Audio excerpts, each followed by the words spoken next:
Inkuru yanje y'urukundo itangurira kw'ishure, aho itangura hibwa kaye Suivert, ikayi twakurirwamwo amanota nk'abanyeshure. Isangemwo. Ico gihe niga mu mashure yisumbuye mu mwaka w'umunani, hari mu gice ca kabiri c'umwaka w'ishure. Kw'ishure nigako niho haza kwiga umwana umwe w'umukobwa. Kw'iryo shure nigako twiga tubayo n'abandi banyeshure kuko ryagiraga uburaro. Uwo mukobwa yaraje kwiga nawe yitwa Betty. Betty ico gihe amaze kuza kwigana natwe, akabana natwe kandi muri ico kigo, abahungu nka twese twaba muri ico kigo twamubona nka marayika. Twamubona nka marayika kubw'ubwiza yari afise. Isangemwo. Betty yari umunyeshure mwiza yitaho ivyigwa, ku buryo uje kumuganiriza ivyo hanze y'ivyigwa atakwemerera. Uhirahiye naho ngo umuzanemo ivy'urukundo yaragukatira ikiyago, ukomeje naho ugahatiriza, yaguteza aba professeur. Jewe narabiravye mbona nta kuntu nomushikira kugira ngo ndamuganirize vyonyene, biranka birananira. No kumuramutsa ngo ndamukore mu ntoki na vyonyene vyari vyarananiye, narabitinya kuko niyumvisha ko hari aho noza kumuramutsa akankatira, akanyima ikiganza nkaseba. Igice ca gatatu c'umwaka w'ishure kigeze hagati, ikaye badukuriramwo amanota, kaye Suivert yaribwe. Iyo kaye yibwe yari ifiswe na mwarimu ico gihe. Mwarimu yarari mw'ishure ryacu ico gihe, yaribwe iyo kaye arayibura. Isangemwo. Nk'abanyeshuri twese natwe twari turi muri classe ico gihe, ntitwigeze tumenya umunyeshure yivye kaye Suivert. Mwarimu mwako kanya nyene yaciye atubwira ati, mwese amaboko muyashire hejuru aho ndayareba. Natanguye kwibaza ko mwarimu agira dusake, ariko we yaciye atubwira ati, mwese musohoke buke buke ata numwe asubiriye gukora mu ntebe. Mu gusohoka kandi amaboko yanyu mwese agume hejuru mpaka mushitse hanze. Tumaze gusohoka twese mwarimu yaciye aja ku murongo, ahera ku ntebe ya mbere iri imbere asopa araba neza mu makaye yacu. Mwarimu ageze mu ntebe nicaramwo, wamenga ageze aho ikaye yibwiri. Yaransatse yitonze akantu ku kandi kuko yaranyikeka cane, bivanye nuko ntakunda cane uburyo yitwaramwo ku banyeshuri twabana mu kigo. Ageze mu ntebe yanje rero, yaransatse mu makaye yitonze ikaye ku yindi. Sinzi ukuntu yagize gutya, abona ibahasha ikorotse iva muri imwe mu makaye yanje. Aho nyene yaciye atora iyo bahasha ikorokeye hasi, ayitoye aca abanza ahagarika ivyo gusopa. Yaciye ahagarika gusaka izindi ntebe, maze atabura iyo bahasha, akurayo ikete yari iriyo.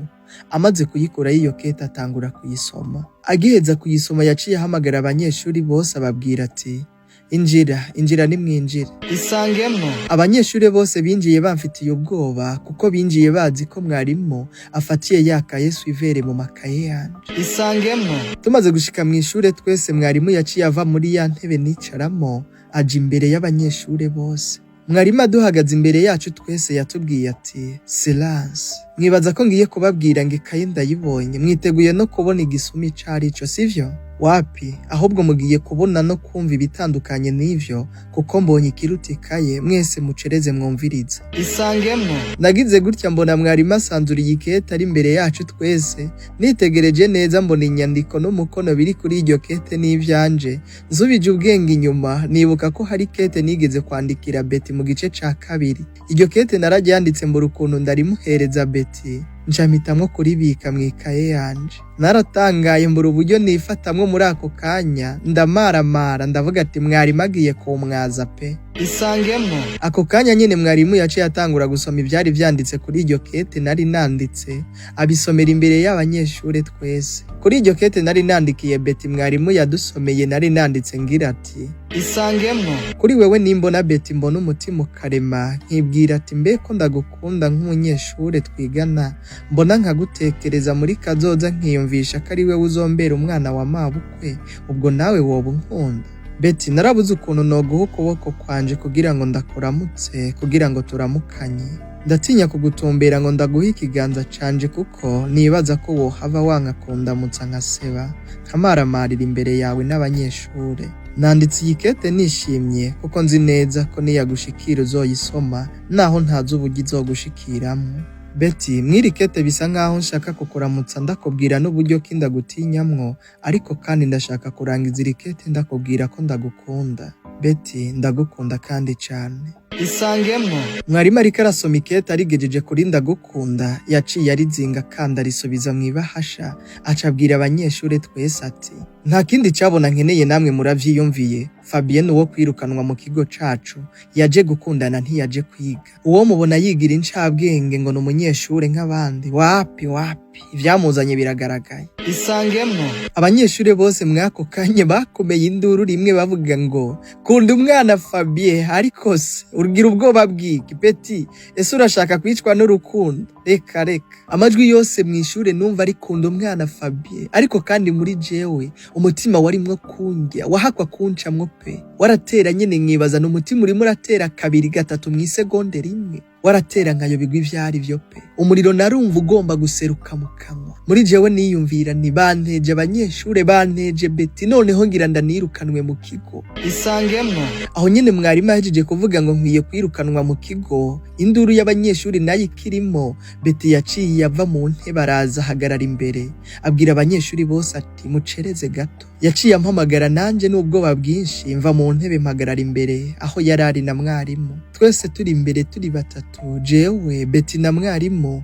Beti yaciye ambaza turi imbere y'abanyeshure bose ati Fabien ayo majambo numvise yose mwarimu ahejeje kudusomera ni wewe wayanditse uyandikira jewe? Nanje n'ubwoba bwinshi ati ego nije nayanditse sinoyihakana kweri kandi nayanditse ndayandikira wewe narinda nayakuye ku mutima kandi nuba ndi ku mutima.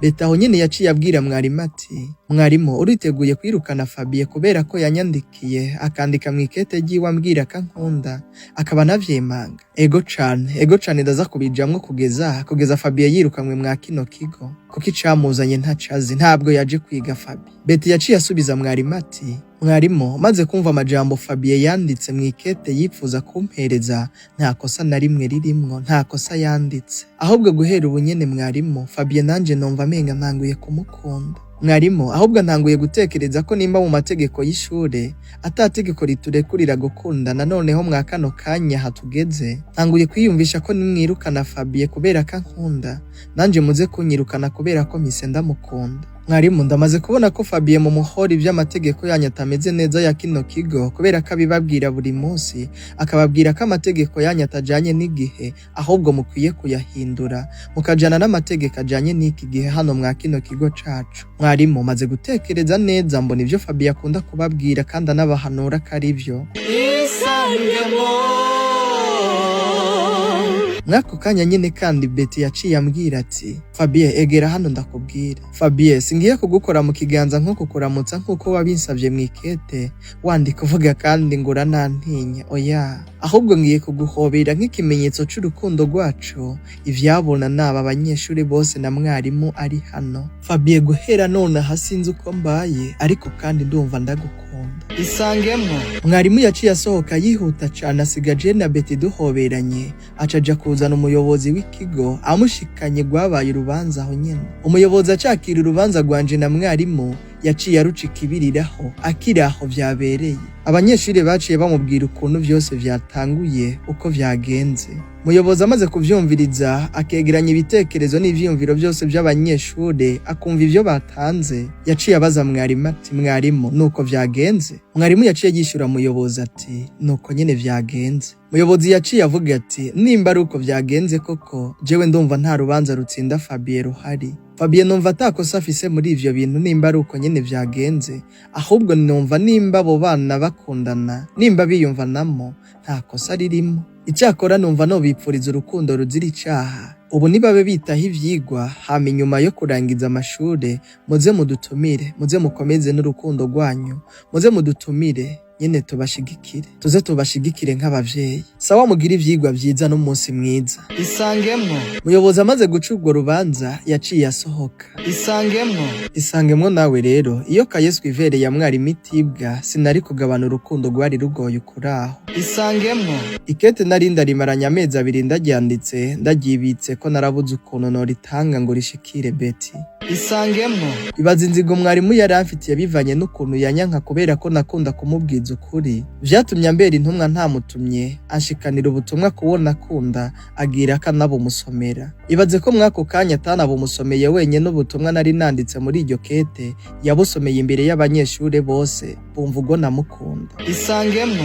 Inshuti yanje wumvise iyi nkuru yanje y'icatumye nja mu rukundo, ntuze wigere wemera ko ishavu rikubera inzira ituma wifuza gukorera ikibi mugenzawe.